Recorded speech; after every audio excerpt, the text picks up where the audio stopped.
Merci Père, au nom de Jésus-Christ, pour ta bonté que tu as magnifiée au-dessus de ta renommée.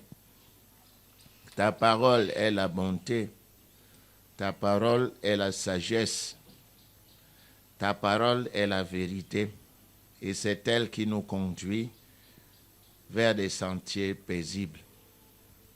Seigneur, nous te rendons grâce de ce grand don et merveilleux que tu nous as accordé pour parfaire notre prospérité.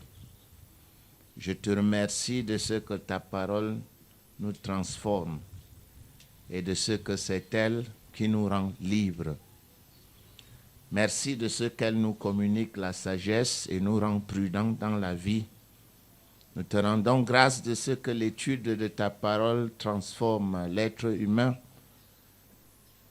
et le transforme d'un faible en un fort, d'un paresseux en un travailleur, d'un homme abandonné en un homme assisté, d'une intelligence sans force à un mental de fer.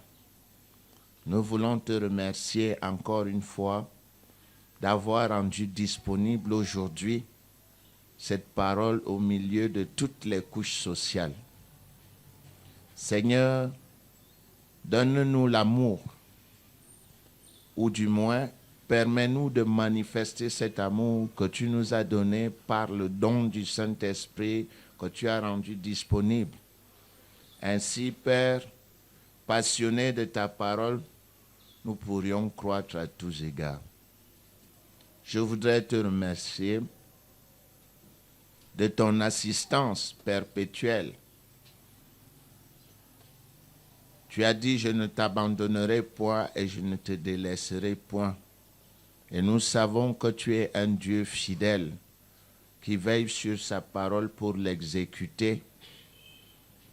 Nous savons qu'autant les cieux, autant la pluie tombe, la neige aussi, et que ces éléments ne rentrent jamais sans avoir donné du pain à celui qui sème et de la nourriture à celui qui moissonne. Ainsi en est-il de la parole qui sort de ta bouche. Elle ne rentre jamais à toi sans effet.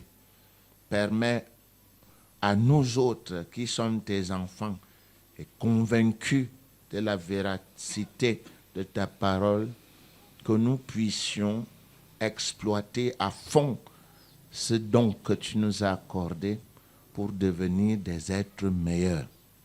Je ne vais pas clore mon propos, Seigneur, sans demander pardon et m'associer à tous ceux qui ont œuvré dans la liturgie de préparation avant moi pour que tu nous laves des souillures, que nous ne soyons pas tributaires des hérédités de nos ancêtres, que nos vies ne soient point influencées par leurs péchés, mais qu'à cause du sacrifice de Christ, que nous soyons libres et que chacun de nous puisse bâtir à partir du Christ vers des lendemains meilleurs.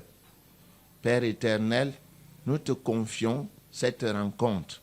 Nous te confions tout ce qui va se faire ici. Nous te confions l'enseignement, les douces voix des choristes, la préparation spirituelle et la contribution de tous ceux qui sont ici, afin que d'un commun accord et ensemble, tout cela puisse aller vers toi pour que nous jouissions du bien-être, de l'amour et de l'union en unité de but.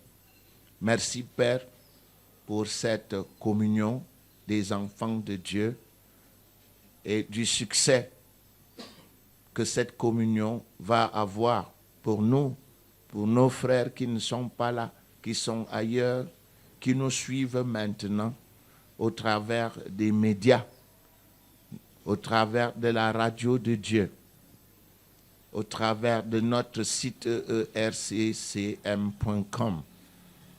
Merci pour nos communautés de Ngaoundéré, Merci parce que tu les bénis maintenant. Merci pour ceux de Méloquet que nous gardons dans notre cœur. Merci pour ceux de Berthois qui sont en train de grandir dans l'ordre et la bienséance.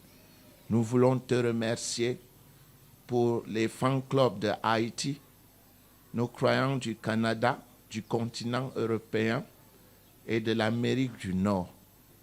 Merci Père pour ce que tes enseignements font dans le net 24 heures sur 24. Pour tous ceux-là qui ont, Père éternel, l'humilité de puiser dans notre réservoir de connaissances. Nous te remercions pour cette journée magnifique, douce, et pour tous les éducateurs chrétiens et surtout des diacres qui nous permettent de célébrer notre culte dans l'ordre et la bienséance. Que le Tout-Puissant les bénisse. J'ai prié au nom du Seigneur Jésus-Christ. Amen. Bien, nous nous rasseyons en prenant soin d'éteindre nos téléphones portables ou de les mettre sur vibreur pour éviter de perturber le culte. On va à présent passer aux manifestations du Saint-Esprit qui sont des moments très importants où nous recevons le message de Dieu ou de la part de Dieu pour notre consolation et pour notre exhortation. Je vais donc appeler ici 4 prophètes à se mettre debout pour nous donner 2 parler en langue avec interprétation et 2 prophéties. Nous devons être très attentifs aux divers messages qui seront donnés.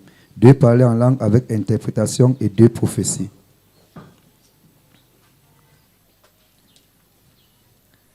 Alara ya manakasara manakabo, jepi siaria ya manakashaka, esiri ala ya manakata. Uwe ai ami ali alakata, dieri ala manakasata, epitiri ala manakasa, shosu oru oki aria manakachi asi api ala kabotu. Je suis l'Éternel votre Dieu. Je sonde les cœurs et les reins. Je connais tout.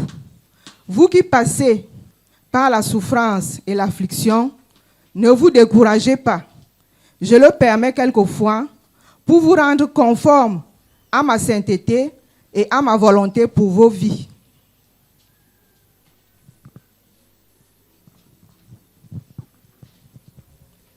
Les reggae sene mene ke varagara saraka. Uruguru sunu munu ku varagara shirike le miniki. Daragara saraka faragara shirike le minika. Vous êtes un peuple élu au prix du sacrifice de mon fils Jésus-Christ. Affectionnez-vous des choses d'en haut. Tout ce que vous faites, faites-le par amour et conviction, car ce qui n'est pas le fruit d'une conviction est un péché.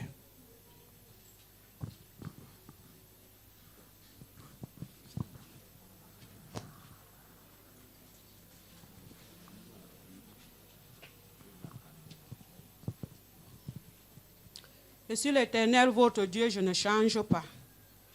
Je vous ai délivré de la puissance des ténèbres. Marchez dans les voies saintes, parce que ce monde attend la révélation des fils de Dieu. Tenez donc ferme, je suis avec vous.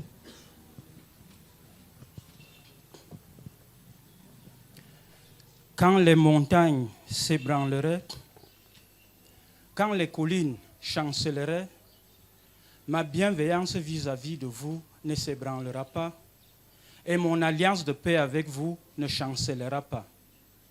Tenez ferme sur cette vérité. Sachez que je suis un Dieu fidèle, que ma main accomplit ce que ma bouche a dit. Et vous jouirez de tous les mérites et de toutes les vertus contenues dans ma parole. Éternel, notre Dieu, notre Roi, nous te rendons infiniment grâce par ces paroles d'exhortation par lesquelles tu édifies ton peuple rassemblé en ton nom ce matin à l'Église évangélique réformée du Cameroun.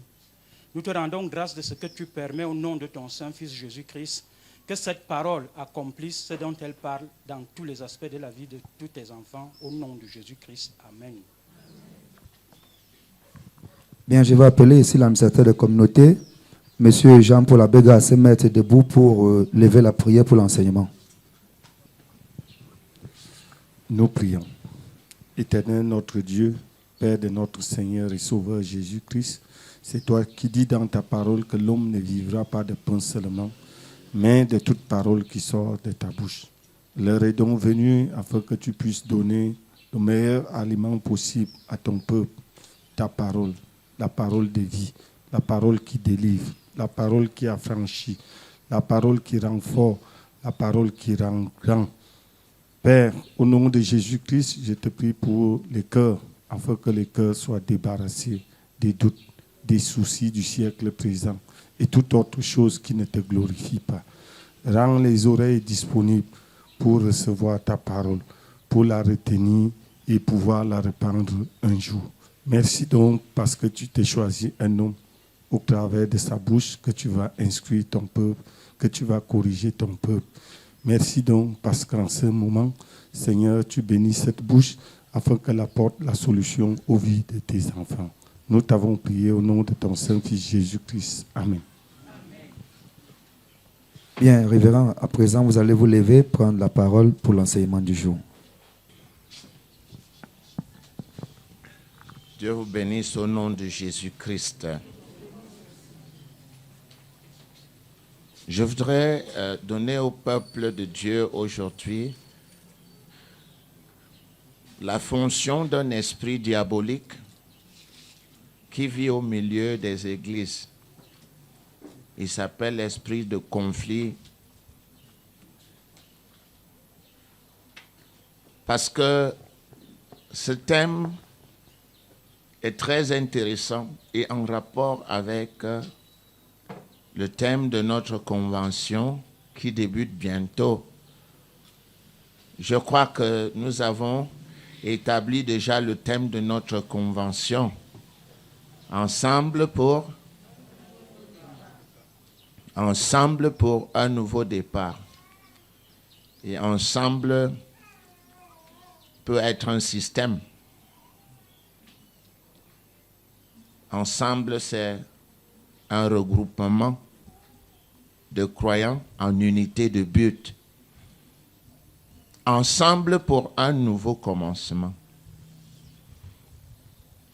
Pour qu'il y ait un nouveau commencement, nos maisons, nos maisonnées royales doivent être propres,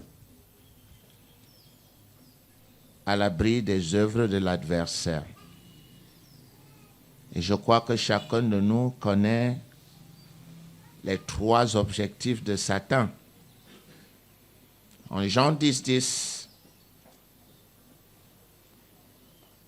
ce grand verset de la parole qui contient 2 ministères, nous lisons d'une part, ouvrez vos Bibles s'il vous plaît, Jean 10, le voleur ne vient que pour dérober, égorger et détruire. Vous voyez bien ces 3 grands verbes qui caractérisent la totalité de la destruction de l'adversaire. Ce sont les verbes qui symbolisent son chaos organisé dans le monde. Le voleur ne vient que pour dérober, égorger et détruire. Dérober, c'est voler. Égorger, c'est tuer. Détruire, c'est le chaos organisé. Ça, ce sont les 3 objectifs de Satan. Malheureusement, ce Satan qui a été dépeint par des artistes européens comme une espèce de monstre de couleur noire avec 2 cornes, 2 pattes et une longue queue, n'est pas visible. Satan n'est pas l'être visible que vous avez vu, qui vous a été représenté. Satan est un esprit. Dieu l'a dit, je le crois, c'est réglé. C'est un esprit. Et comme vous maîtrisez déjà les caractéristiques des esprits que nous vous avons donnés, l'une des premières caractéristiques, c'est qu'un esprit n'a ni chair ni os. Ça veut dire qu'il vit partout où il veut.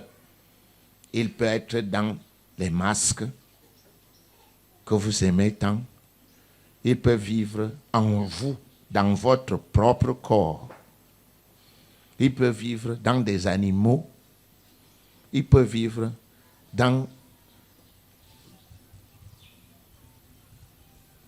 les objets. Oui. Et il est même dans l'air. Parce que la Bible lui donne le nom de cosmocratores. Cosmokratos. Cosmokratore, c'est un mot composé. Il a deux mots. Cosmos, le monde. Kratos, qui est traduit en français par boum. Hein?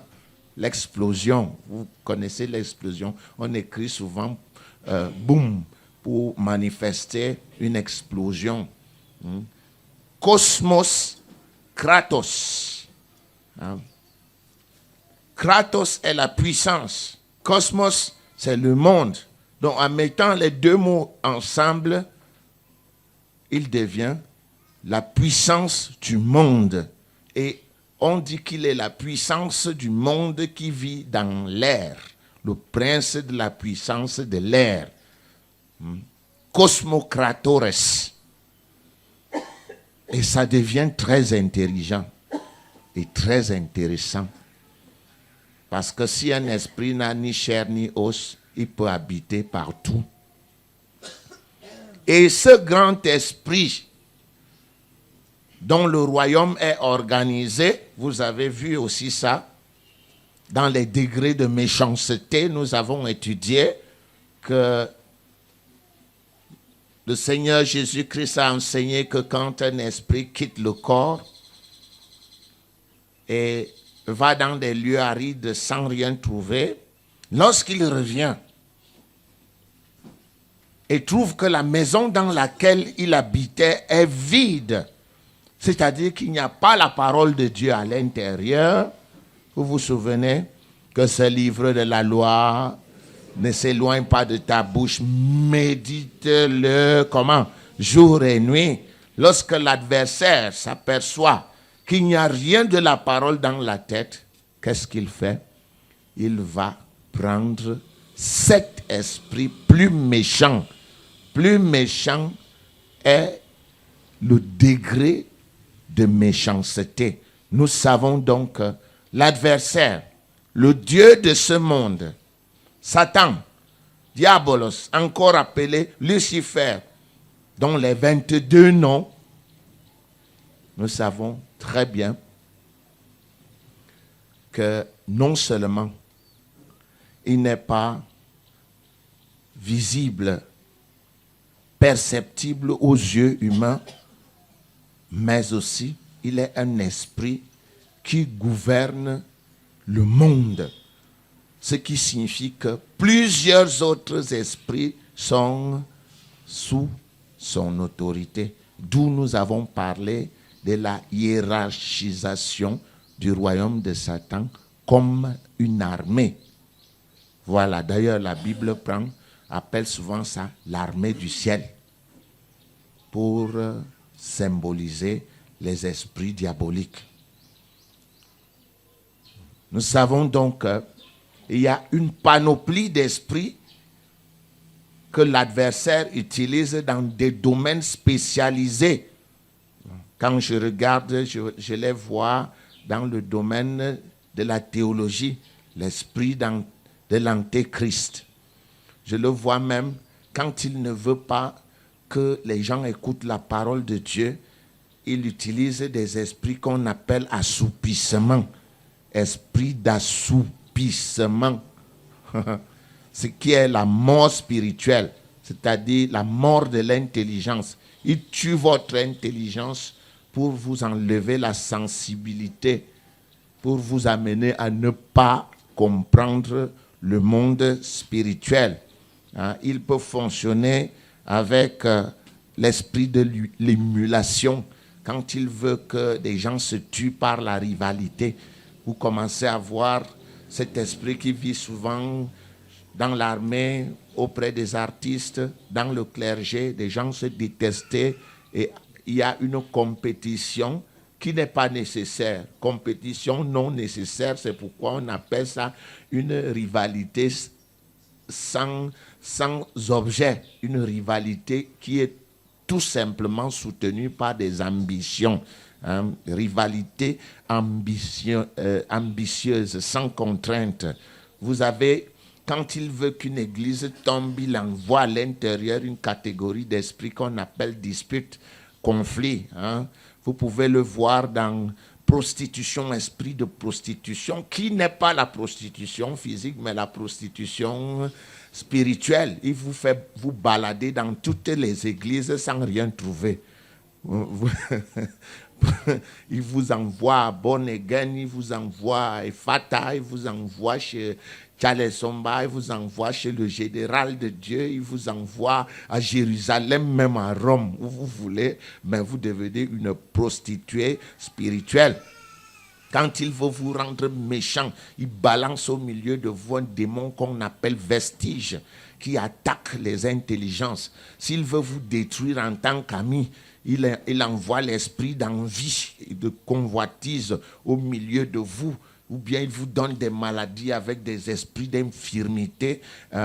S'il veut vous rendre ivrogne, il vous balance un esprit de léviathan. On voit votre face commence à tendre vers du vert, avec une petite fine couche, la bouche rouge. On sait que ça, c'est un buveur de vin, comme les gens que vous connaissez. C'est un ivrogne. Quand il veut ternir votre vie, il vous rend 100 fois du loi, il vous balance un esprit de l'iniquité. Si il veut vous rendre bordel sur le plan humain, il vous envoie l'esprit sensuel. Vous devenez un animal. Vous pourchassez le sexe comme un rat palmiste.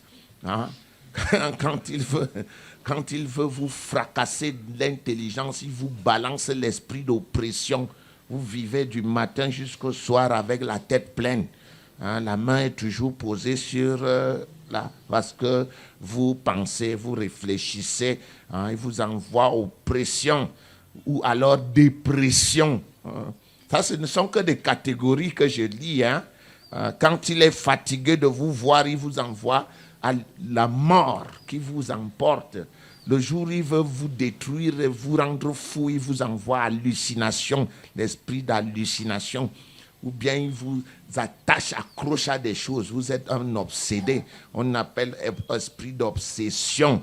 Il contrôle toutes vos pensées. Lorsqu'il veut mettre la maladie dans votre corps, jour après jour, il vous balance l'esprit morbide, morbidis. S'il veut que vous parliez rien que de grossièreté, il vous envoie l'esprit sordide. Vous passez votre temps à parler de grossièreté.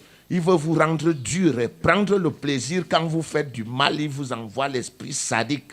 Ou alors il vous renvoie l'esprit masochiste pour que vous soyez de ceux qui aiment la douleur. Vous aimez marcher à genoux, on appelle le sacrifice. Vous faites 500 mètres à genoux, ou bien le plaisir du mal. Vous prenez le mal où il vous envoie l'esprit fallacieux pour que vous deveniez un grand intellectuel qui ne prend les choses de Dieu, il les balaie d'un revers de chiconote. Vous portez toujours des petites lunettes avec une face ronde. Vous êtes un intellectuel. Vous vous glorifiez dans la capacité à percevoir l'information fallacieux qui est du grec philosophique, philosophia, et vous devenez un petit... S'il veut vous détruire par la bouche, vous devenez un menteur. Il vous balance l'esprit de mensonge ou l'esprit trompeur. S'il veut vous faire croire que vous êtes devenu un prophète de Dieu, il vous balance Python. Python, vous parlez des choses de Dieu et vous croyez que vous êtes devenu très grand. Lorsqu'il veut détruire votre vie, il vous envoie des esprits sur le plan du sexe. Il vous balance les impuretés, l'homosexualité, ou alors, lorsqu'il est fatigué de vous, il commence à vous faire croire que la mort est bonne. Il vous balance l'esprit suicidaire. Vous commencez à dire, je ne peux plus vivre. Il faut que je meure. Vous voyez, tous ces démons font partie du royaume de Satan. Ce sont des contrôleurs qui contrôlent l'intelligence. Vous le saviez? Waouh! Applaudissez donc pour les connaissances qu'on vous donne. Parce que très peu de gens dans le monde sont au courant de ces choses. Je dis bien, très peu de gens dans le monde sont au courant du monde de l'adversaire. Il faut avoir le courage pour rentrer dans la Bible, aller creuser pour connaître la fonction des esprits. Et je vous ai montré juste quelques-uns, les catégories, parce qu'une catégorie peut avoir 1000 espèces à l'intérieur. Suicide peut avoir 1000 espèces de suicide. Mais je vous ai montré les esprits que Dieu a montrés, les catégories qu'il a montrées dans sa parole. Maintenant, les autres, c'est à lui-même de vous montrer directement et par révélation. Mais vous ne pouvez pas avoir les détails si vous ne connaissez pas d'abord ce qui est écrit, parce que Dieu s'attend à ce que vous sachiez ce qui est écrit avant qu'il ne vous montre ce qui n'est pas écrit. C'est pour cela que votre tâche, c'est quoi? Étudier. Si vous pensez vous élever en venant vous asseoir et en me regardant, vous vous trompez. Soit vous ouvrez la Bible, vous plongez vos yeux dedans et Dieu commence à vous montrer. Soit vous vous asseyez, vous écoutez, vous êtes des bénis, oui. Incapable de poser la question, mais est-ce que c'est vrai? C'est écrit où, pasteur? Avec Acte 17, 11, qui est le principe même de la recherche. Cherchez et vous trouverez. C'était juste pour vous montrer que le monde de l'adversaire est énorme. Le chaos organisé est inimaginable et que ces esprits que je viens de citer vivent dans les intelligences de tout le monde. Alors, cessez de me dire nous ne sommes pas possédés. Tout le monde est possédé. Si vous ne contrôlez pas votre intelligence pour savoir, pour dire la pensée que je viens d'avoir, d'où vient-elle? La puissance qui me pousse à poser l'acte que je veux poser là. Est-ce Dieu? Est-ce moi? Est-ce une influence étrangère qui est en train de me pousser à agir? Vous ne saurez jamais si c'est vous, ou si c'est Dieu, ou si c'est un esprit diabolique qui vous pousse, parce que Satan procède par pression à l'intérieur. C'est la pression. Chacun de nous a déjà été en colère, n'est-ce pas? Vous savez la pression que la colère cause, non? Vous maîtrisez ou vous ne maîtrisez pas? Chacun de nous connaît la pression que la colère met dans le cœur. Vrai ou faux? Alors, les esprits, tous les autres esprits agissent avec la même pression. Dès que vous sentez une pression en vous, une pression qui vous pousse à poser un acte, contrôlez votre intelligence et commencez à vous poser la question, est-ce que c'est naturel ou bien c'est spirituel? Il y a toujours, on va les qualifier en psychologie des émotions, mais nous on les appelle les pressions diaboliques. C'est l'adversaire qui te pousse. Si tu es gourmand, quand la nourriture passe, toi-même tu sais comment ton cœur fait, n'est-ce pas? Vrai ou faux? Toi-même tu sais. Si tu ne contrôles pas cette pression-là, tu vas bondir sur le plat de nourriture. Vrai ou faux?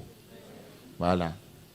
Si c'est les hommes ou les femmes que tu aimes, quand une nouvelle personne passe devant toi, qu'est-ce qui se passe? Tu sais, non? Tu sais ce qui se passe dans ton cœur, non? Voilà. C'est cette pression-là qu'il faut maîtriser. Si tu ne la contrôles pas, tu vas être poussé à poser l'acte que tu ne voulais pas poser. Si tu aimes le Congo-ça, tu connais comment tes oreilles font, non? Quand on a commencé à te dire, j'ai une histoire à te dire, mais je vais te dire après. Qu'est-ce que vous faites souvent? Comment? Parle tout de suite, tout de suite. C'est cette pression-là, cette pression qui est à l'intérieur de vous là, qui est la chose qu'on appelle l'esprit. C'est lui que tu dois contrôler. Ce n'est pas le Congo-ça que tu dois contrôler. C'est l'esprit qui te pousse à agir que tu dois contrôler. Si tu réussis à le contrôler, alors tu auras la victoire dans l'épreuve. C'est ça qu'on appelle la sorcellerie. C'est ça qu'on appelle la démonologie. Hein? Bon, maintenant, c'était juste pour vous mettre un paysage, vous permettant de voir. J'ai essayé de dépeindre comme un peintre qui a un pinceau et qui essaye de reproduire la réalité. Maintenant, je voudrais vous montrer les caractéristiques de l'esprit dont je parlais, qui s'appelle comment? Esprit de conflit, qui détruit les ministères, qui fonctionne dans les intelligences. Souvenez-vous que tout esprit fonctionne où? Dans l'intelligence. Avant d'aller se localiser dans l'endroit où on l'a envoyé, il passe d'abord dans l'intelligence. Tout esprit. Donc ne me dites pas que vous n'êtes pas possédé. Tout le monde, de par son éducation, a reçu des esprits dans son corps. Mauvaise éducation égale quoi? Égale esprit diabolique. N'est-ce pas? Saleté physique égale quoi? Microbe. Qu'est-ce qui apporte le microbe? La saleté physique. Qu'est-ce qui apporte le démon? La saleté spirituelle. Comprenez ça comme ça. Toute saleté abrite des êtres. Saleté physique abrite les microbes, des virus. Saleté spirituelle abrite des esprits malins et des démons. Esprit malin comme esprit de catégorie inférieure, démon comme chef. Comprenez qu'autant les gouvernements existent dans le monde, autant Lucifer a un gouverneur dans chaque région du monde. Et ces gouverneurs, vous les voyez dans des caractéristiques que nous on appelle en anthropologie la culture. Vous les voyez? Vous pouvez arriver dans un pays où tout le monde ment. Vous détectez que le gouverneur de Lucifer dans ce pays s'appelle qui? Mensonge. Vous pouvez arriver dans un pays où on ne respecte rien, comme le nôtre.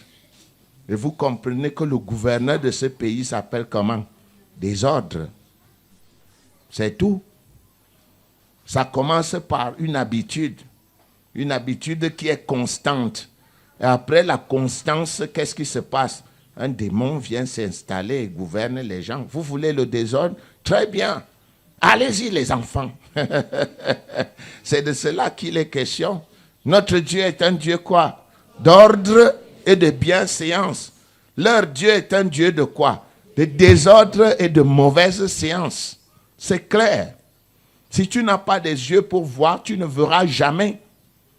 Si vous arrivez dans une région où tout le monde se déteste, et il y a des régions et des familles comme ça, le gouverneur de Lucifer dans cette région, c'est qui? La haine. Le gouverneur de Lucifer dans ta propre famille, c'est qui? Il ne peut pas être gouverneur. Il peut être un esprit diabolique qui est rattaché à la haine et qui habite dans ta famille.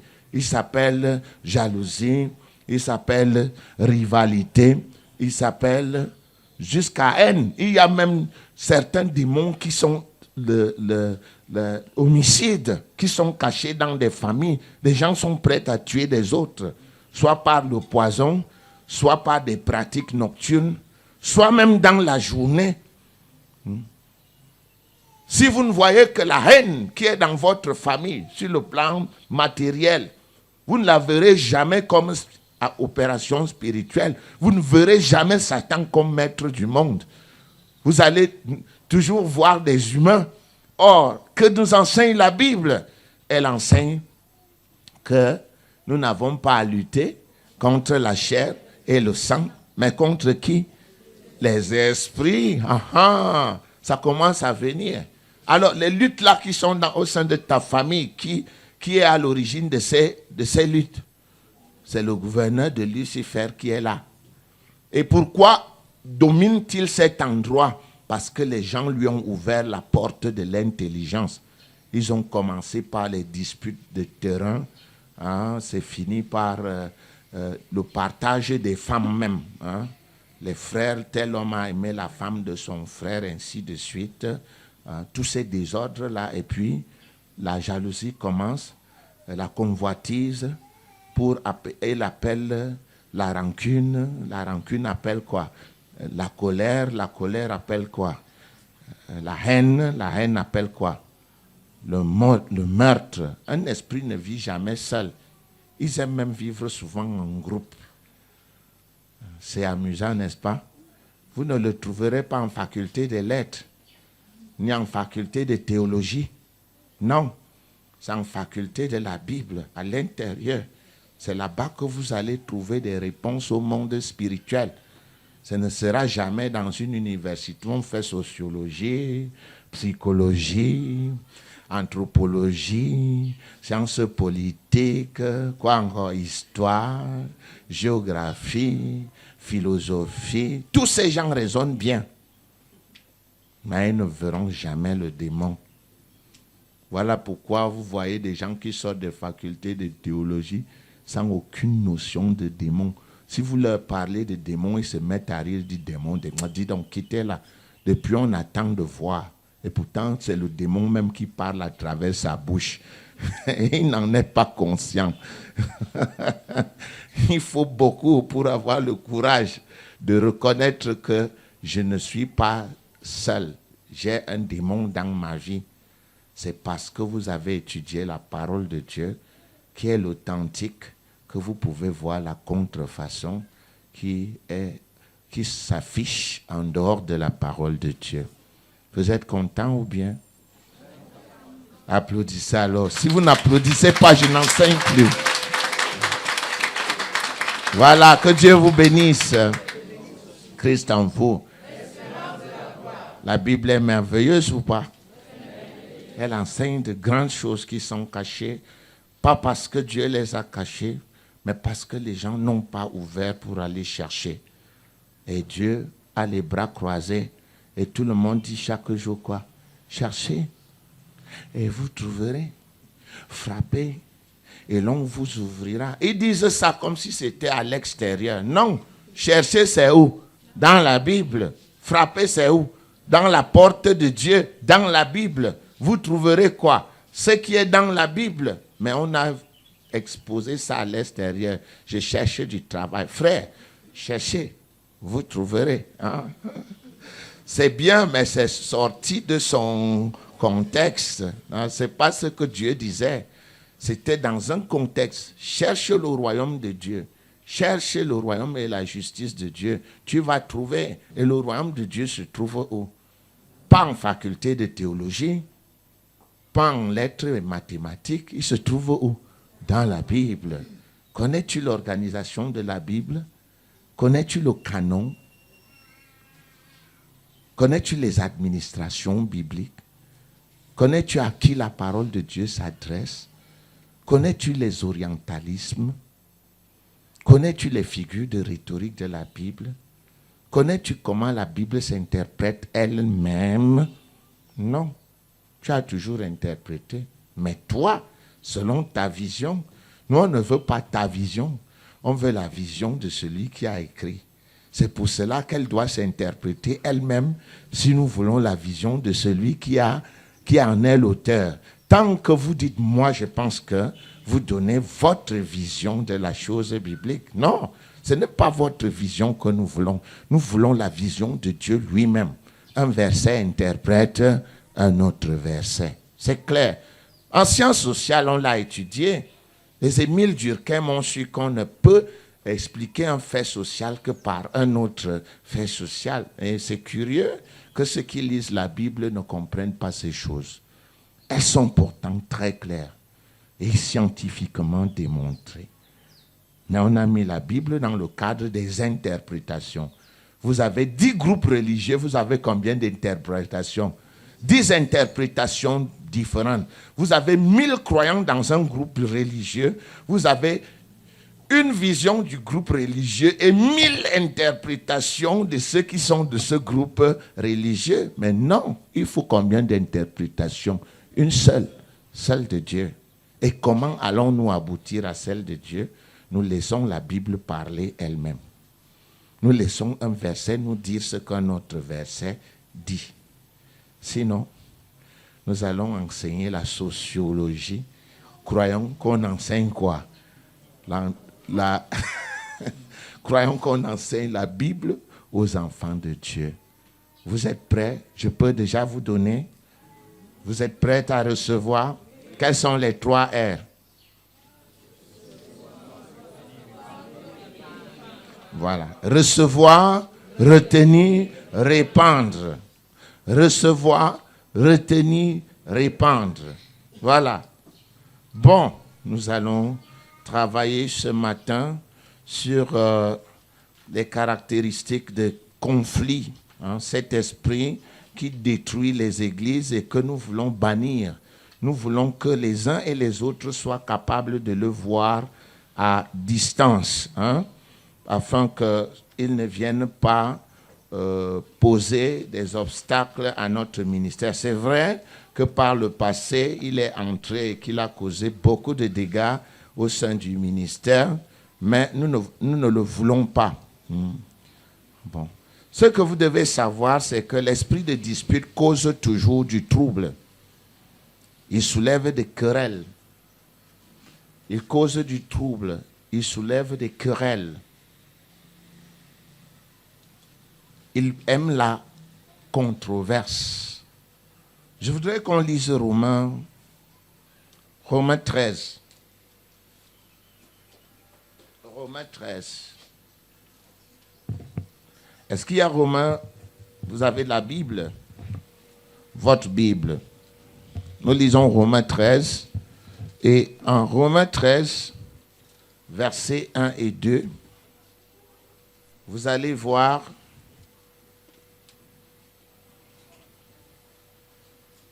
Romains 13, Romains est après Actes des Apôtres, Actes après l'évangile de Jean, et Romains se situe avant le livre de Corinthiens, n'est-ce pas? Donc c'est Romains chapitre 13. Je suis encore en Actes des Apôtres, Actes Romains et 1 Corinthiens. Nous sommes en Romains 13. Il faut aussi apprendre l'ordre des livres de la Bible pour pouvoir chercher sans avoir les bouts de papier. Vous savez comment ils font, non? Ils mettent les bouts de papier ou bien ils vont parfois dans la table des matières pour voir la localisation des livres. Apprenez l'ordre des livres. Prenez un jour de la semaine, vous dites, je vais apprendre l'ordre de 5 livres. Je commence par Genèse, Exode, Lévitique, Nombre, Deutéronome. J'arrête là. Et puis, je reprends Josué, Ruth, Juge, Ruth, 1 Samuel, 2 Samuel, et je vais à 1 Roi, 2 Rois, 1 Chronique, 2 Chroniques, et ainsi de suite, jusqu'au livre de Apocalypse. Et vous reprenez allant d'Apocalypse jusqu'en Genèse, vous dites Apocalypse, Jude, Philémon, n'est-ce pas? Et vous descendez jusqu'au livre. Ou bien vous prenez Matthieu, Marc, Luc, Jean, Actes des Apôtres, Romains, 1 Corinthiens, 2 Corinthiens, Galates, Éphésiens, Philippiens, Colossiens, 1 Thessaloniciens, 2 Thessaloniciens. Moi, j'apprends ça pour qui? Pour vous? Non, chacun apprend ça pour lui-même. Et ça le rend libre. Il sait ce qu'il fait. Il sait où il se trouve. À chaque moment. C'est bien la connaissance, n'est-ce pas?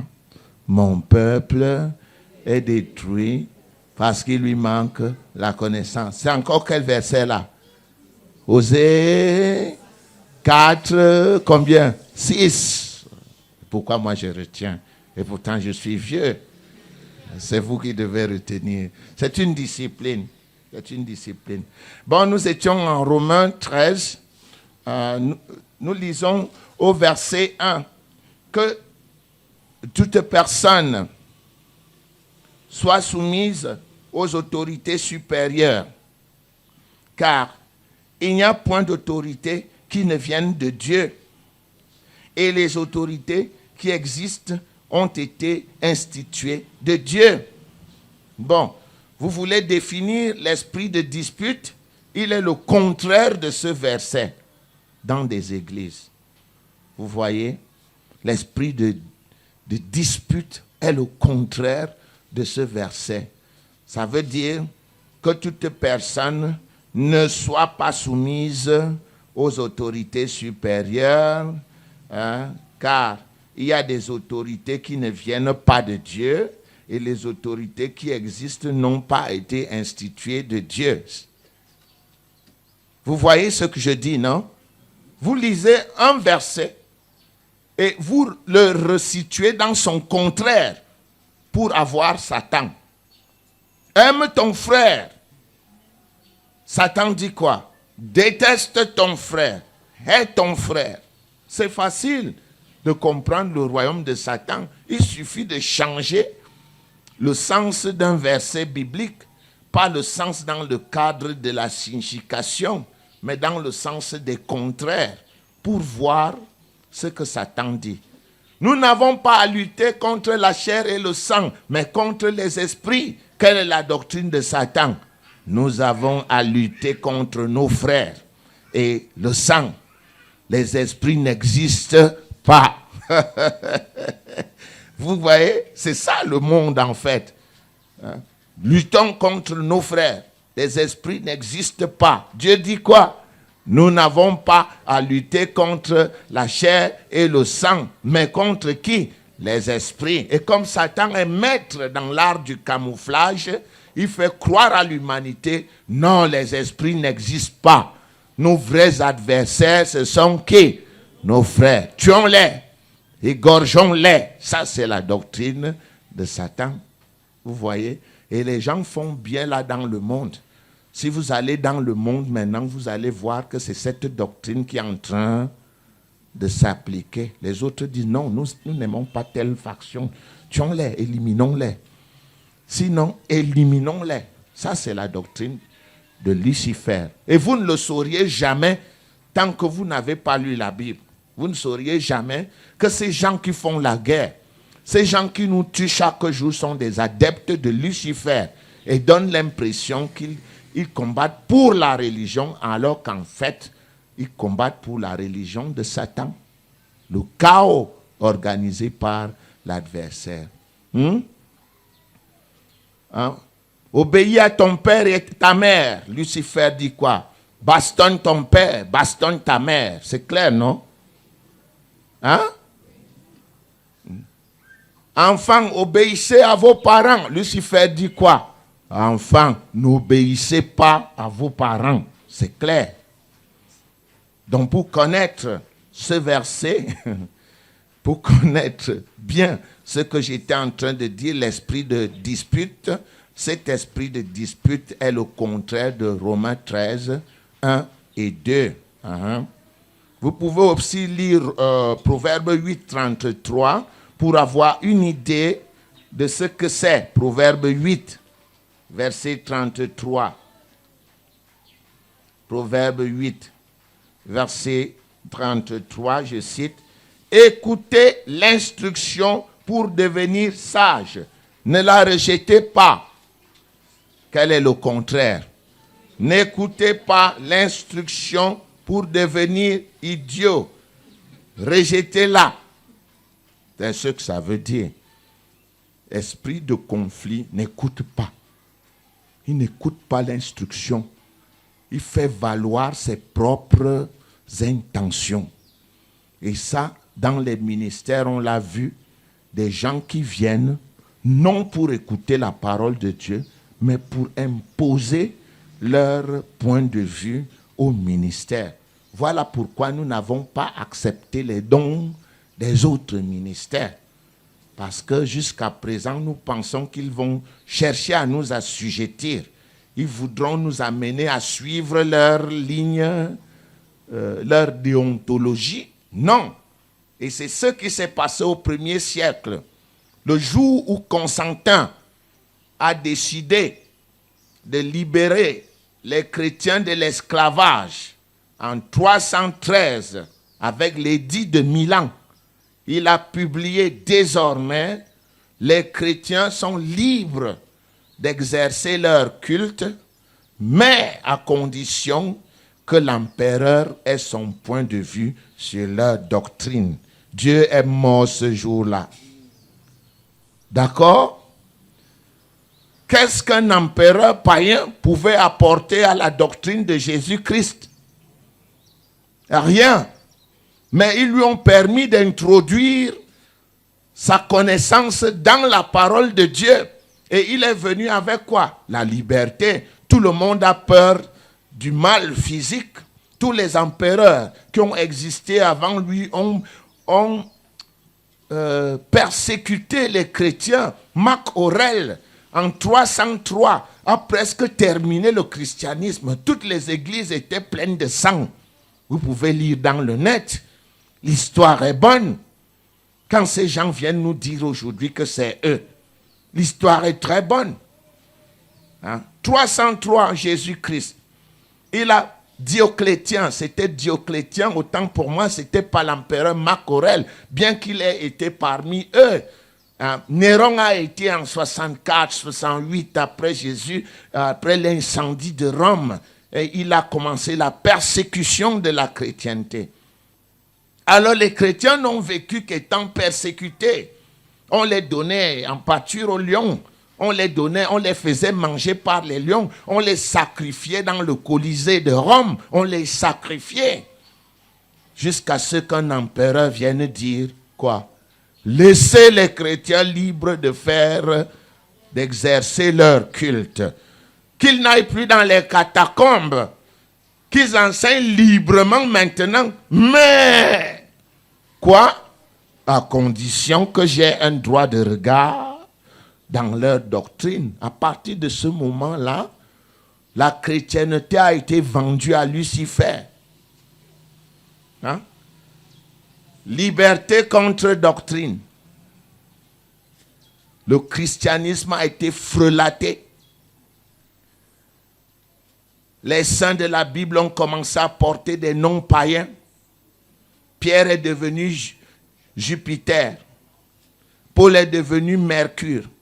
Le Panthéon de Rome, la Sémiramis babylonienne est devenue la Vierge Marie avec son bébé Nimrod et l'auréole autour de la tête. Il faut lire l'histoire, il faut lire. Et le christianisme est devenu une grande contrefaçon où aujourd'hui il est difficile de démêler la tradition romaine au christianisme de Jésus-Christ. C'est devenu très dur.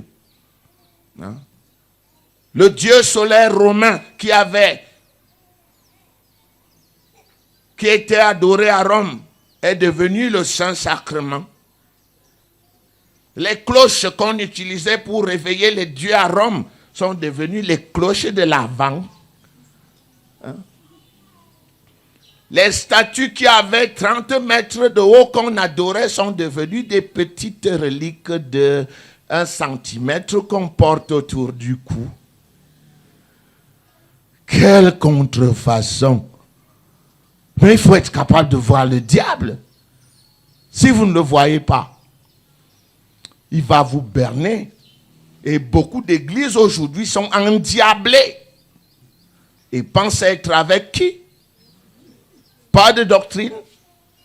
Une doctrine malodorante est naturellement reliée à l'adversaire. Je viens de vous le montrer. Aime ton père et ta mère. Tu peux l'aimer, mais... Il suffit de ajouter quoi? Mais... Vous voyez pourquoi il est nécessaire de voir? Mais qui veut voir? Qui veut voir? Qui veut voir? Quand on voit, on est malheureux, hein? Parce qu'on voit des choses que les autres ne voient pas. Qui veut voir? Voilà. On nous a montré Constantin comme un très grand empereur. Mais en fait, c'est lui qui a transformé le christianisme. Il n'y avait plus rien de chrétien. C'était devenu un melting pot. les doctrines philosophiques romaines et grecques sont entrées dans l'évangile. C'est pourquoi on nous appelle des réformistes. On nous appelle des réformistes. Maintenant, regardez donc. L'esprit qui faisait murmurer les gens en Exode 16, c'est l'esprit de dispute. Même l'histoire nous aide à voir les démons. Pour nous autres qui les étudions. Regarde en Exode 16. En Exode chapitre 16.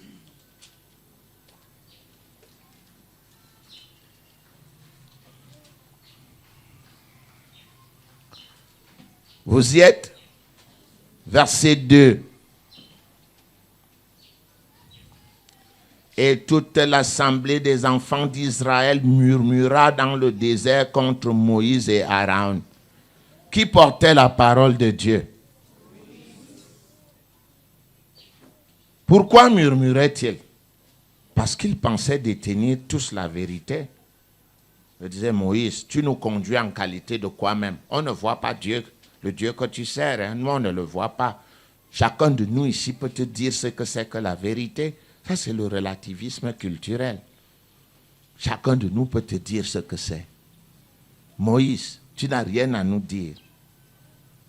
Les enfants d'Israël leur dirent, que ne sommes-nous morts par la main de l'Éternel dans le pays d'Égypte quand nous étions assis près des pots de viande? Qu'est-ce qui les intéressait? Liberté contre pot de viande. Quand nous mangions du pain à satiété, qu'est-ce qui les intéressait? La nourriture. Ils se trouvent face à un obstacle, le désert. Et ils doivent apprendre à avoir faim. Qui vous a dit qu'on s'enrichit sans avoir faim? Tous ces hommes qui veulent être riches avec des longs estomacs et des gorges profondes vont être des chop blue pot. Ils mangent tout. Dès que l'argent tombe entre ses mains, il oublie même les dettes. Il oublie que c'est l'argent des créanciers. Il commence à manger avec. C'est la discipline. Il faut apprendre à avoir faim. La famine est utile. Même si on dit que ventre affamé n'a point d'oreille, la famine te fait même apprécier la nourriture. Si tu manges chaque jour, tu ne connaîtras même plus la valeur de la nourriture. C'est pour cela que j'aime l'armée. C'est une grande formation. C'est une très grande formation. Cette formation qui t'enlève le sommeil, qui t'enlève les extras, qui te brime. C'est une formation. Écoutez, des gens qui ont vécu en esclavage pendant 430 bonnes années, ils sont libérés. Au premier obstacle qu'ils trouvent, ils contredisent celui qui les a libérés et ils lui disent qu'ils préféraient être esclaves en mangeant des marmites de viande qu'être libres dans la famine. Ça se comprend. On comprend bien pourquoi les petits-enfants ont des téléphones de 500 000. On comprend. Vous savez de quoi je parle. Je ne veux pas rentrer dans les détails. Car vous nous avez menés dans ce désert pour faire mourir de faim toute cette multitude. L'homme ne juge que par son ventre. Voilà. Qu'est-ce qui les faisait murmurer? Les yeux les ont trompés. Ils ne connaissent pas le spirituel. Ils pensent que tout ce qu'ils voient avec leurs yeux va se réaliser. Mais non. Mon père me l'a enseigné de manière très dure. Nous étions petits. Et quand nous nous réveillions le matin pour aller travailler au champ, il amenait une petite damjane de vin, de palme, il posait et il disait, Abi, ça dit, Fernand, tu as vu l'arbre là-bas? L'arbre qui est là-bas, c'est là-bas qu'on doit, c'est notre objectif de cette journée. Tu regardes la distance. Tu vois la machette. Tu dis, est-ce qu'on va arriver? Non. Vous vous courbez. 1 heure de temps, 2 heures de temps. Quand vous vous relevez, vous vous apercevez que l'arbre qui semblait être loin est déjà tout près. Ça veut dire que les yeux trompent. Ça veut dire que les yeux sont trompeurs. Courbe-toi, accomplis la tâche et tu verras. Au jour le jour, tu vas atteindre l'objectif. Voilà. Ils n'ont pas compris ça. Tout comme nos enfants d'aujourd'hui n'ont rien compris. Ils nous exigent 100 francs chaque matin. Et quand on leur dit, moi j'ai marché, ils vous disent, c'était votre époque. Les démons n'ont pas changé. Hein. Ils sont les mêmes. Les démons n'ont pas changé. Certains d'entre nous ont fait 20 km par jour pour aller étudier, pour aller prendre la connaissance. Moi, tous les matins, j'en faisais 3 km et demi. Ça fait 17. Et quand j'étais au séminaire Sainte-Thérèse en Volier, j'habitais le quartier Madagascar. Et on devait quitter pour aller en Volier et commencer les classes à 7h30 du matin. Ça veut dire que nous marchions, mon frère et moi, de Madagascar jusqu'en Volier tous les matins pour aller prendre les cours. Oh, aujourd'hui, l'enfant est à 1 kilomètre, il dit, papa, la moto. Et vous voulez avoir des gens forts, des mauviettes. Et ils disent, l'époque a changé. Quelle époque? La mort a changé. La souffrance a changé. La faiblesse a changé. La haine a changé. La jalousie a changé. Ce n'est que les distances qui changent pour vous rendre plus paresseux. Foutaise. Nous verrons. C'est pour cela qu'on n'a plus de gens forts dans la tête. Dès que quelqu'un marche 1 kilomètre, il dit, c'est fini. Je suis en train de vous montrer un esprit qui s'appelle quoi? Il s'appelle dispute, conflit. C'est rébellion contre l'autorité. Rébellion. C'est l'esprit qui a l'habitude de parler en mal des gens. Ce démon qui vous amène. Tu as vu le pasteur? Aujourd'hui, moi je n'ai pas aimé son enseignement. Le type l'a insulté les gens. Hein. Mais tu penses que je t'insulte parce que j'aime t'insulter? C'est parce que je veux te transformer. En dehors de la parole, où nous connaissons-nous? Nulle part. Ma mission, c'est de parler pour te réveiller. Si je ne parle pas, tu vas t'endormir. Et tu vois, c'est parce que tu n'aimes pas l'instruction que tu trouves que le pasteur a beaucoup parlé et qu'il s'adressait spécifiquement à toi. C'est la doctrine de qui? C'est le démon conflit qui t'anime. Voilà.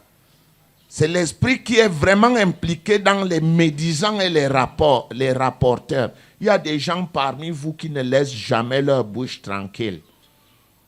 Ils sont toujours à chercher dans la vie des autres. S'ils viennent dans une église, ils viennent voir si le pasteur est marié ou s'il n'est pas marié. Je sais de quoi je parle. Quand vous leur dites non, je suis marié, vous disent non, il était marié ou il ment. Vous étiez dans ma vie? Non. Et puis pourquoi discutez-vous à moins que vous n'ayez des intérêts à cela? C'est de cela qu'il est question. Apprenez à aimer les autres et à respecter les autres sans fouiner dans leur vie. Fouine d'abord dans ta vie. Ce sont ces rapporteurs et ces médisants qui cassent les églises. Oh, tu as vu la sœur telle sort avec telle, ça te regarde en quoi? Pourquoi toi tu ne sors pas avec le tel? Tu es venu à l'église pour faire quoi? C'est pour étudier la parole. Si tu es venu voir que sœur tel sort avec mon frère tel, s'ils sortent ensemble, bénis-les. Et prie même Dieu que la relation progresse et qu'ils aillent au mariage. Si c'est une mauvaise relation, dis à Dieu, Seigneur, aide-les à comprendre qu'ils sont dans l'erreur et qu'ils se séparent le plus vite sans faire de mal à personne. C'est toi qui viens allumer le feu. Ta bouche devient un instrument du diable. Parce que Proverbe dit que si on enlève le bois au feu, le feu s'éteint. C'est toi qui viens mettre quoi? Le bois dans le feu pour que le feu s'allume. Ça, ce sont des rapporteurs. Ils ne sont pas très loin de la possession de ces esprits quand ils prennent l'habitude de parler des choses qui ne les regardent pas. Une des façons les plus rapides de diviser et de détruire une église, c'est l'esprit de conflit. Vous pouvez prendre un mois pour bâtir votre cellule. Vous la bâtissez, ça je m'adresse aux ambassadeurs. Ambassadeurs pour Christ. Voilà les difficultés que vous avez rencontrées. Vous bâtissez votre cellule pendant un mois. Il suffit d'une petite parole mal placée pour que tout le travail d'un mois soit abattu. Vous savez qu'aujourd'hui, on ne construit pas l'église avec des pierres et des clous et des marteaux. Hier, on construisait les églises, les temples avec des marteaux, des pierres. Aujourd'hui, on construit l'église de Dieu avec la bouche. Là où 2 ou 3 sont assemblés, je suis au milieu d'eux. L'église n'est plus la bâtisse. L'église devient le regroupement de 2 ou 3 chrétiens. Alors, bâtis l'église de Christ avec ta bouche. Dis à ton voisin. Parce que ta bouche détruit aussi. Dis-le lui. Voilà. Si on n'a pas été ambassadeur, si on n'a pas été sur le terrain, on ne comprend pas ce que ça veut dire gagner un croyant et le voir repartir quand on ne le voit pas. Quand on pense qu'on l'a amené à la maison de Dieu, on pense qu'on va lui donner le repas suffisant pour qu'il grandisse et puis un lundi, un mardi, vous ne voyez plus votre brebis, vous posez la question, elle est où? Qui a été ambassadeur comme moi? Il sait ce que ça veut dire sur le terrain. Vous avez marché pour rien. Vous avez fait votre ambassadeurat, vous avez marché pour gagner les âmes et quelqu'un vient mettre vos gens dehors parce que sa grande bouche est grande. Lorsqu'il y a un zèle amer et un esprit de dispute, il y a du désordre et toutes sortes de mauvaises actions. C'est pourquoi je vous défie. Cherchez seulement à grouper 5 personnes dans votre maison. Si vous réussissez pendant 1 an, venez me voir. Parce que pour bâtir, rien que 5 personnes, les garder autour de soi pendant 1 an. Je dis, je vais même baisser. 6 mois.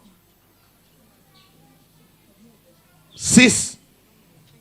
Je vais même encore diviser. 3 mois. Vous les avez, les 5 autour de vous.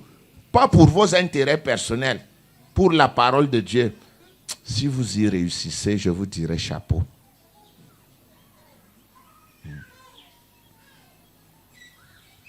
Ce mot estriver, c'est un mot qu'on utilise en anglais, strive, qui est estriver en français, c'est-à-dire lutter, de se quereller, de se disputer, de se conduire avec mutinerie. Ça, c'est la meilleure formulation. Se conduire comment? Avec mutinerie. Vous êtes un mutin. C'est-à-dire quelqu'un qui s'oppose à l'ordre établi par Dieu.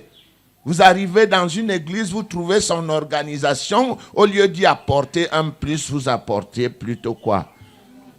L'échec et la descente aux enfers. Galates 5, 20. Galates 5, 20. Vous y êtes? Qu'est-ce que ça dit? Galates est avant Éphésiens. Galates avant Éphésiens, après 2 Corinthiens. Galates, chapitre 5, verset 20. 5, 20. Qu'est-ce qu'il dit? On peut lire un peu plus tôt. Hein? Verset 16. Je dis donc, marchez selon l'esprit et vous n'accomplirez pas les désirs de la chair. Car la chair a des désirs contraires à ceux de l'esprit et l'esprit en a de contraires à ceux de la chair. Ils sont opposés entre eux afin que vous ne fassiez point ce que vous voudriez. C'est déjà une opposition, cher esprit. Si vous êtes conduit par l'esprit, vous n'êtes point sous la loi. Or, les œuvres de la chair, c'est-à-dire être conduit par votre intelligence, sont manifestes. Ce sont l'impudicité, l'impureté, la dissolution. Verset 20, l'idolâtrie, la magie, les inimitiés, les querelles, les jalousies, les animosités, les disputes, les divisions, les sectes. Dispute signifie littéralement ici insubordination. Nous devons avoir de l'ordre dans l'Église à partir de l'amour dans nos cœurs. Vous pouvez encore voir Nombre 12 pour voir comment l'esprit de dispute fonctionne. Il est dans Nombre avant Deutéronome et après Lévitique. C'est comme ça qu'il faut apprendre ces livres, hein, en citant comme ça. Ça vous permet de voir leur position.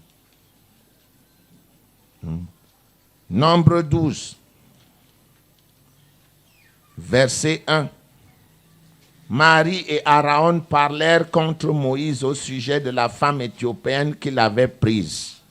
Qui étaient Marie et Aaron? C'étaient les frères en chair de Moïse qui marchaient dans l'église et ils avaient confondu l'église avec la famille. Vous vous souvenez de Jésus-Christ lui-même, non? Un prophète n'est méprisé que dans sa propre nation. Ça se fera toujours. Si je vous dis que chez moi au village, les gens me regardent pas comme vous me voyez. Hein. Pour eux, je suis un piètre petit con. Un piètre quoi? Petit con. C'est ça, hein? Un piètre petit con qui a abandonné la prêtrise à Rome pour devenir pasteur. Un petit con. Con de la lune. Et je me plais dans mes conneries. Il faut bien qu'il le sache. Marie et Aaron parlèrent contre Moïse au sujet de la femme éthiopienne qu'il avait prise, car il avait pris une femme éthiopienne. Et ils dirent, est-ce seulement par Moïse que l'Éternel parle? Ils mettent en doute le ministère de Moïse. N'est-ce pas aussi par nous qu'il parle? Convoitise, rivalité ambitieuse au sein des responsables. Nous vivons ça ici. Nous donnons un ordre, l'ordre est répercuté de manière différente par tous ceux qui sont autour du révérend. On le vit. Et ne croyez pas que je ne vois pas, je vois tout. Et je ne suis pas bête, bien que je sois bête. Vous rien. L'Éternel l'entendit. Or, Moïse était un homme fort patient, plus qu'aucun homme sur la face de la terre. C'est Dieu qui dit. Soudain, l'Éternel dit à Moïse, à Aaron et à Marie, allez vous trois à la tente d'assignation. Et ils y allèrent tous les trois. L'Éternel descendit dans la colonne de nuée et il se tint à l'entrée de la tente. Il appela Aaron et Marie qui s'avancèrent tous deux. Et il dit, écoutez bien mes paroles. Ça, c'est Dieu qui parle. Lorsqu'il y aura parmi vous un prophète, c'est dans une vision que moi, l'Éternel, je me révélerai à lui. Les usurpateurs de titres. C'est dans un songe que je lui parlerai. Et il n'en est pas ainsi de mon serviteur Moïse. Il est fidèle dans toute ma maison. Je lui parle bouche à bouche. Aïe, aïe, aïe, quelle relation. Je lui parle comment? Bouche à bouche. Je me révèle à lui sans énigme, parce que Dieu se révèle à nous tous par des énigmes, d'une manière ou d'une autre. Et il voit une représentation de l'Éternel. Quel privilège! Moïse avait la révélation comme le film. C'est-à-dire que ça, il voyait ça en direct. Pourquoi donc n'avez-vous pas craint de parler contre mon serviteur, contre Moïse? Il craignent quoi? Il ne craint souvent rien, Dieu. Même quand on leur donne le lambano, ils vous insultent le lendemain. C'est eux. La colère de l'Éternel s'enflamma contre eux. Chaque fois qu'il y a un texte qui dit la colère de l'Éternel s'enflamme, l'adversaire va prendre la relève pour vous frapper. Dieu ne frappe personne.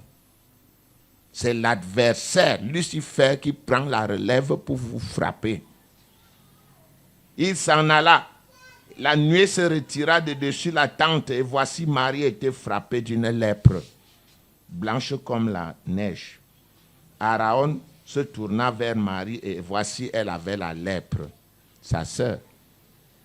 Et Dieu n'a pas tenu compte qu'ils étaient même père, même père. Alors Aaron dit à Moïse, de grâce mon serviteur, mon Seigneur. Non, maintenant Moïse est mon Seigneur, hein. Ne nous fais pas porter la peine du péché que nous avons commis en insensé et dont nous nous sommes rendus coupables. Oh, qu'elle ne soit pas comme l'enfant mort-né dont la chair est à moitié consumée quand il sort du sein de sa mère. Elle était terriblement laide, amochée par les plaies de la lèpre. Elle ressemblait à un bébé mort-né sorti du ventre de sa mère. En combien de temps? Ça s'est passé en combien de temps? Vous qui voulez souvent les malédictions, là. Heureusement. Moïse cria à l'Éternel en disant, oh Dieu, je te prie, guéris-la. Ils avaient offensé qui? Et qui prie pour ceux qui l'ont offensé? Bon, c'est la raison pour laquelle je suis toujours avec vous. Parce que s'il y a quelqu'un qui a été offensé, moi, je dis souvent que la seule chose qui n'a pas été dite de moi, c'est que je suis enceint. Parce qu'un homme ne peut pas être enceint. Sinon, c'est la seule chose. Mais je suis toujours là, avec vous. Et les mêmes qui m'insultent me regardent toujours les yeux dans les yeux. Et je vais aller loin. Il y a même une parmi vous un jour qui m'a envoyé... parce que je lui ai dit que ce qu'elle faisait, elle le faisait mal. Elle m'a envoyé dans le mail un SMS qui disait « Pasteur, pourquoi voulez-vous voler mon étoile que Dieu m'a donnée ?» Ça dit « Je suis devenu le sorcier qui vole les étoiles. » Et quand je lui ai dit que toi, tu n'as pas d'étoile et ce que tu fais n'est pas bon, elle a insulté ma femme en disant « les gros caca de ta femme ». Et je la vois ici au ministère. Elle sait, elle est là, elle comprend. Et je ne la dévoilerai pas. C'est pour lui montrer que je suis un homme grand, qu'elle entre ici. Si j'avais été vindicatif, je me serais tenu là à la porte et dit « dehors !» Mais comme nous sommes enfants de Dieu, dit les gros caca de ma femme qui remplissent mes WC. Écoutez-moi ça. C'est du courage. Voilà. Vous voyez des choses que des gens peuvent sortir de leur bouche. Et quand je vous dis ce genre de choses, c'est vous montrer le cœur d'un homme de Dieu. Jusqu'où le cœur d'un homme de Dieu peut aller. Hein? Moïse cria à l'Éternel en disant, « Oh Dieu, je te prie, guérira. » Et l'Éternel dit à Moïse, si son père lui avait craché au visage, ne serait-elle pas pendant 7 jours un objet de honte, qu'elle soit enfermée 7 jours en dehors du camp, après quoi elle y sera reçue. Marie fut enfermée 7 jours en dehors du camp, et le peuple ne partit point jusqu'à ce que Marie fut rentrée. Après cela, le peuple partit de Hatzeroth et il campa dans le désert de Paran, signifiant que Marie était comment? Guérie. Voilà l'esprit qu'on appelle quoi? Conflit. Est-ce vous? Si je vous le montre, c'est pour que vous soyez capable de voir s'il vous influence.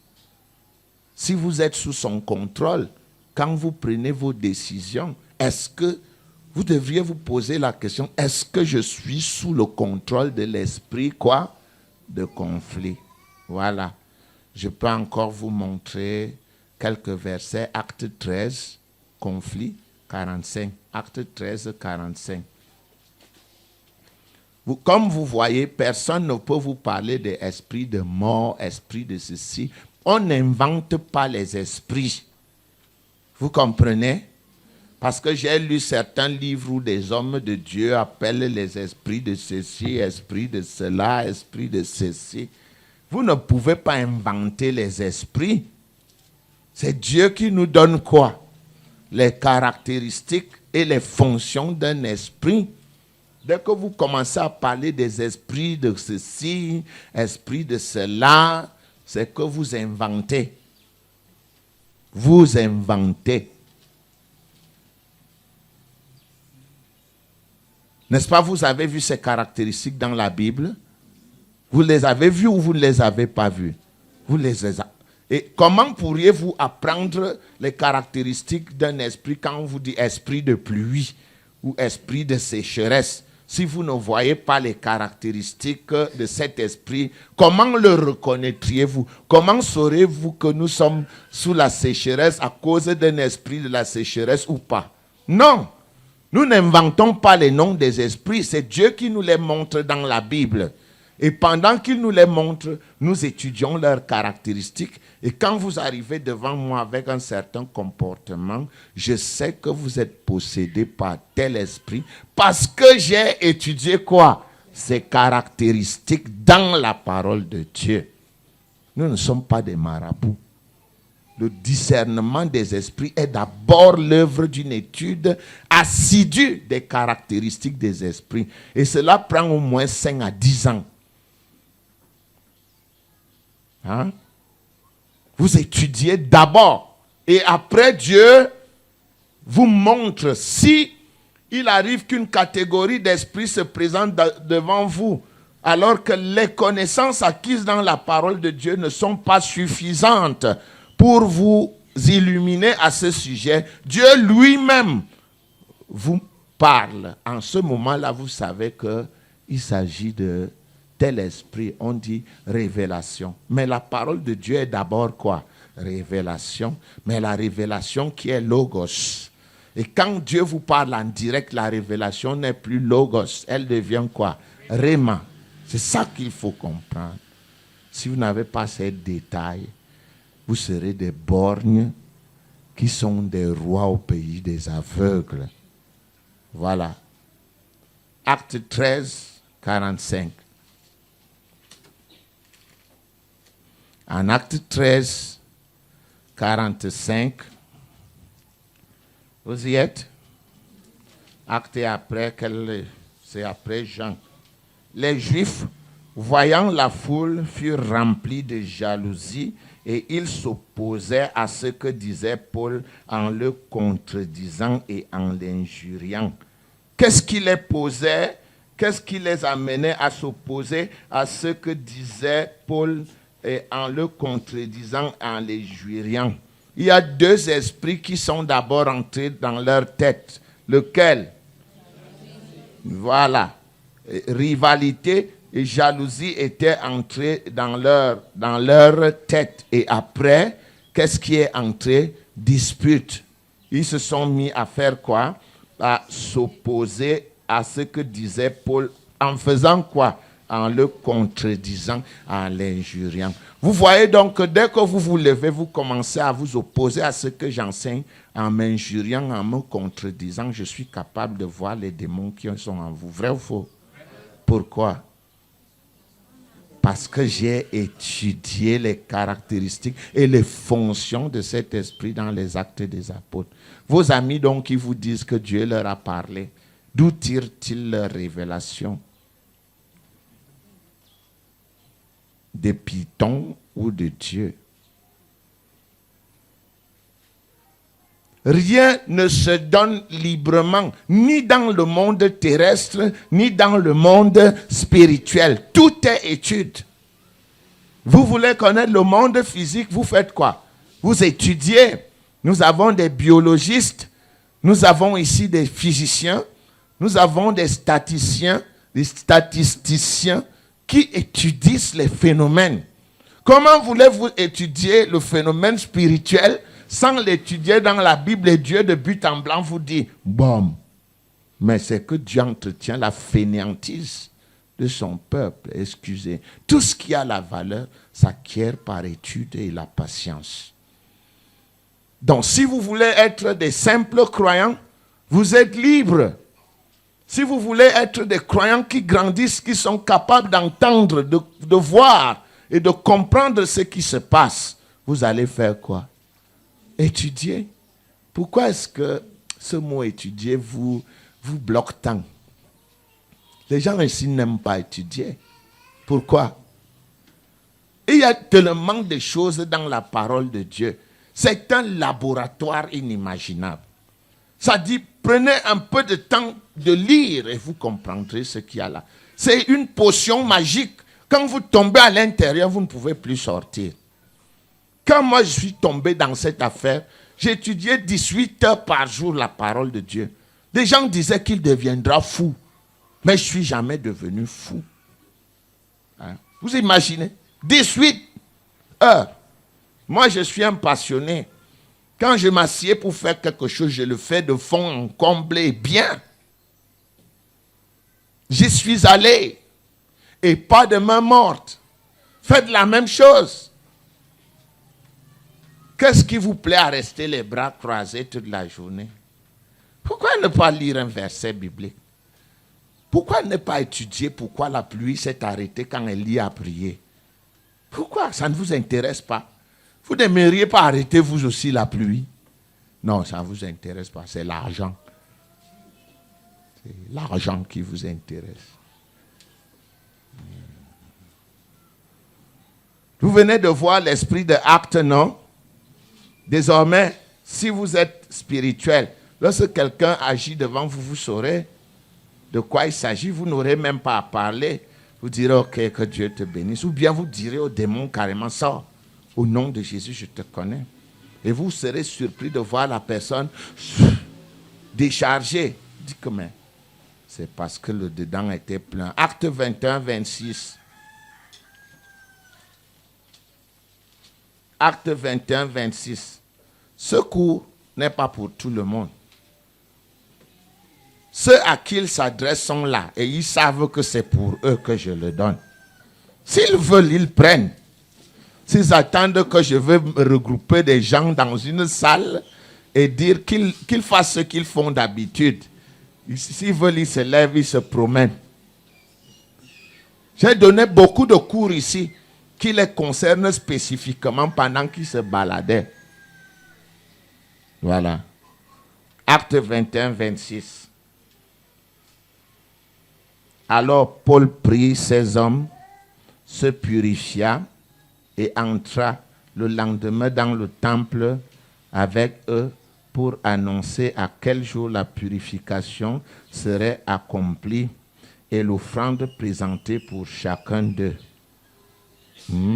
C'était quoi? C'était acte quoi? 21, hein? C'est 21, 26 que j'ai lu. Il y a eu une rébellion. C'est une émeute. C'est une émeute. Regardez ici, verset 27. Sur la fin des 7 jours, les Juifs d'Asie, ayant vu Paul dans le temple, soulevèrent la foule et mirent la main sur lui. Qu'est-ce que Paul leur avait fait? Rien. En criant, hommes israélites, au secours. Voici l'homme qui prêche partout et à tout le monde contre le peuple, contre la loi, contre ce lieu. Il a même introduit des Grecs dans le temple et a profané ce lieu saint. Vous voyez? Calomnie. Mais ils sont animés par quoi? L'esprit de conflit. Ils disent, oh, au secours, au secours. Vous êtes des défenseurs de Dieu. Regardez, ils pensent rendre un service à Dieu. Hein? Et mirent la main sur lui en criant, homme israélite, au secours. Était-il agressé? C'est eux qui agressaient et ils demandaient du secours pour mieux agresser. Incroyable, mais vrai. Quand vous voyez ces comportements, vous commencez à comprendre pourquoi des gens autour de vous peuvent réagir d'une manière étrange. Vous comprenez qu'ils sont sous l'emprise des esprits diaboliques. Ces gens semblaient normaux, non? Si Dieu ne vous montre pas l'esprit de conflit, pouvez-vous savoir qu'ils étaient possédés? Chacun de nous donc est possédé s'il ne vérifie pas c'est le contenu de son mental à la lueur des Écritures. Acte 19, 20, verset 24, verset 19, acte 19, verset 20, 24. Acte 19, verset 24. Un homme nommé Démétrius, orfèvre, fabriquait en argent des temples de Diane et procurait à ses ouvriers un grand gain considérable. Nous connaissons les officines des idoles.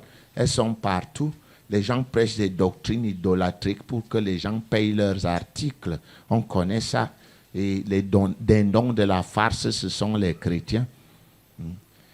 Il rassembla ses ouvriers avec ceux du même métier et dit, « Oh, homme, vous savez que notre bien-être dépend de cette industrie. » Ils vivaient bien, ils étaient grassouillés et ils avaient la bonne nourriture et l'opulence à cause des conneries qu'ils vendaient au peuple de Dieu.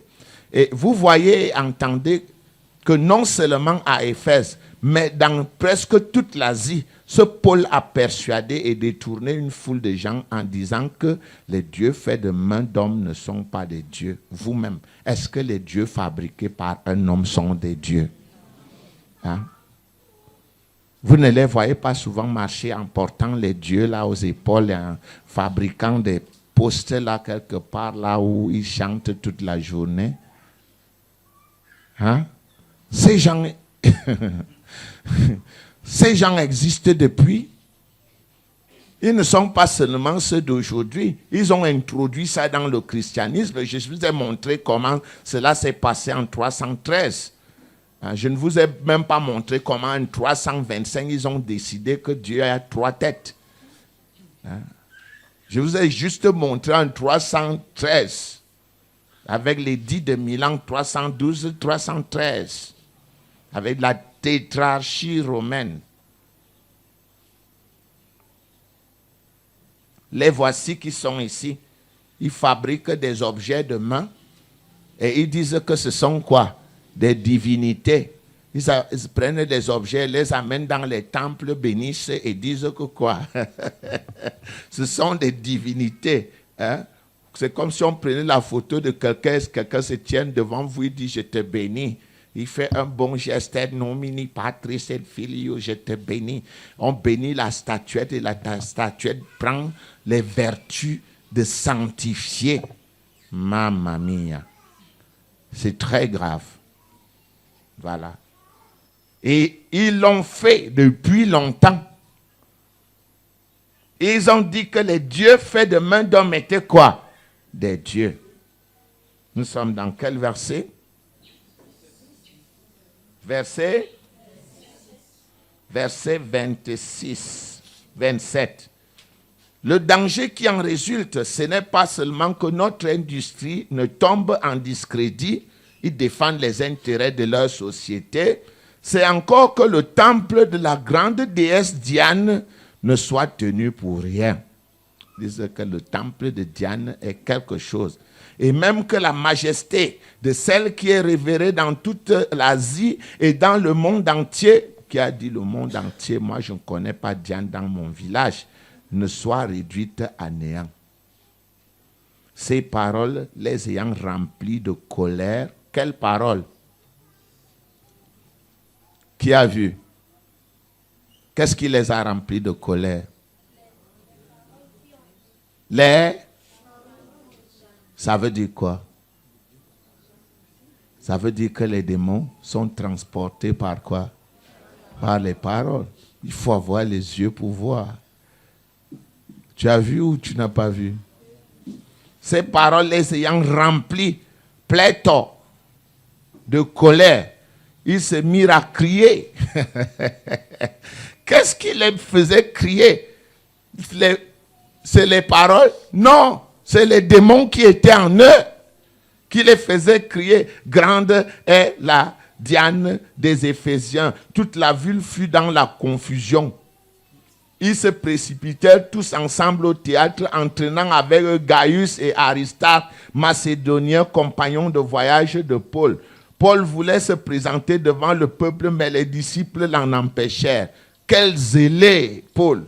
Quelques-uns même des Aristarques qui étaient ses amis envoyèrent vers lui pour l'engager à ne pas se rendre au théâtre. Les uns criaient d'une manière, les autres d'une autre, car le désordre régnait dans l'assemblée et la plupart ne savaient pas pourquoi ils s'étaient réunis. Waouh! Ils étaient possédés par quel démon? Conflit.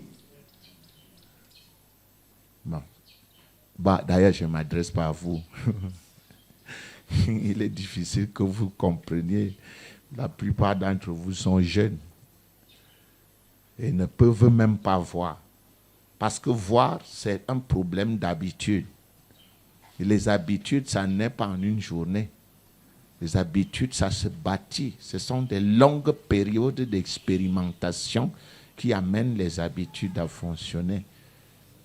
Un homme de Dieu qui a 10 ans, 12 ans, 15 ans de parole et qui a étudié la parole continuellement peut capter cette habitude et regarder d'un seul coup d'œil, embrasser d'un seul coup d'œil la situation et comprendre que c'est conflit.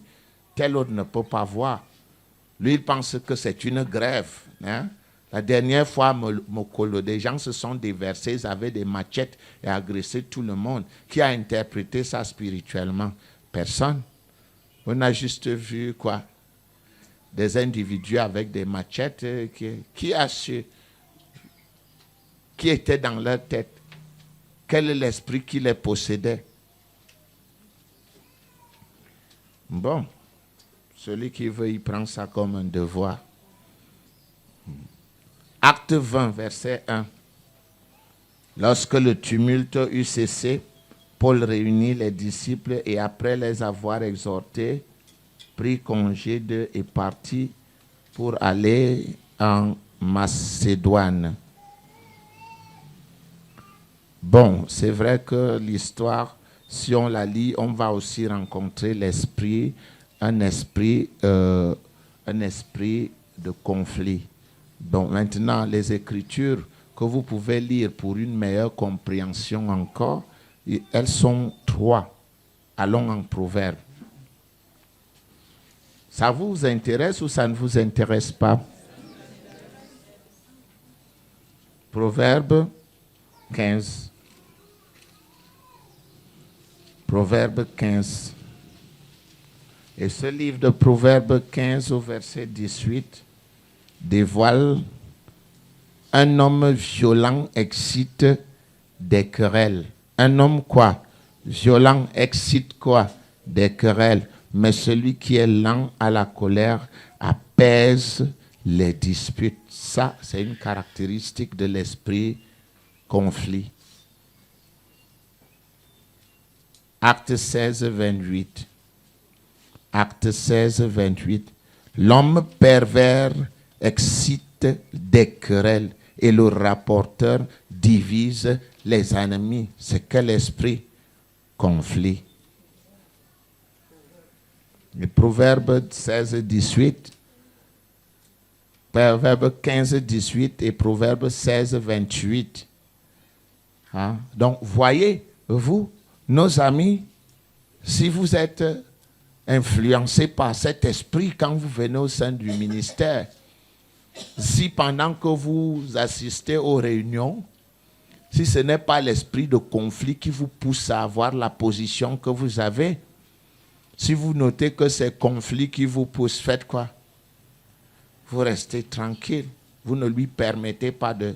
Si vous sentez la pression, vous dites à conflit, je ne serai pas ton pion aujourd'hui. Les esprits ont besoin des formes, des humains pour agir. Vous vous souvenez? Ce qui est né de la chair est, ce qui est né de l'esprit est. Satan a besoin de toi pour accomplir son œuvre. Et tu ne sauras jamais que c'est lui qui te pousse à agir. Parce que ses ambassadeurs sont dans son corps depuis ton enfance. Acte 17, 1. Proverbe 17, 1, s'il vous plaît. Proverbe 17, 1. Osiette, mieux vaut un morceau de pain sec avec la paix qu'une maison pleine de viande avec des querelles. Alors, bien-aimés en Christ, j'ai voulu, avec amour, vous faire partager cette connaissance, parce que c'est vraiment de la connaissance. J'insiste, c'est quoi? C'est vraiment, je n'ai pas dit que c'est de la connaissance. Je dis que c'est vraiment de la connaissance. C'est le domaine de la police spirituelle. C'est le domaine du saint des saints avec Dieu. C'est le domaine dans lequel vous savez si vous êtes avec Dieu ou si vous n'êtes pas avec lui. Parce qu'en discernant la position qui vous anime, qu'est-ce qui vous anime? Pourquoi est-ce que vous êtes en train d'agir? Vous saurez si vous êtes avec Dieu ou si vous n'êtes pas avec lui. Mais si vous n'avez pas cette connaissance, vous allez vous limiter à chasser, à crier pour chasser les démons au nom de Jésus, alors que vous-même vous êtes plein de démons. Il est donc important de prendre ces enseignements, de les encadrer, parce que je n'en donnerai plus dans le domaine, pendant très longtemps, dans le domaine des esprits, parce que le thème de la nouvelle année est un thème qui va revenir sur la parole de Dieu, l'étude et l'étude et l'étude. Je vous encourage à lire la parole de Dieu. Je vous encourage à avoir des yeux écarquillés, bien ouverts pour filmer les versets et voir ce qui se cache derrière les versets. Je vous souhaite une bonne étude et une très bonne réception de cet enseignement. Mais surtout, qu'il soit reçu, retenu et mis en pratique. Je vous aime. Que Dieu vous bénisse au nom de Jésus-Christ.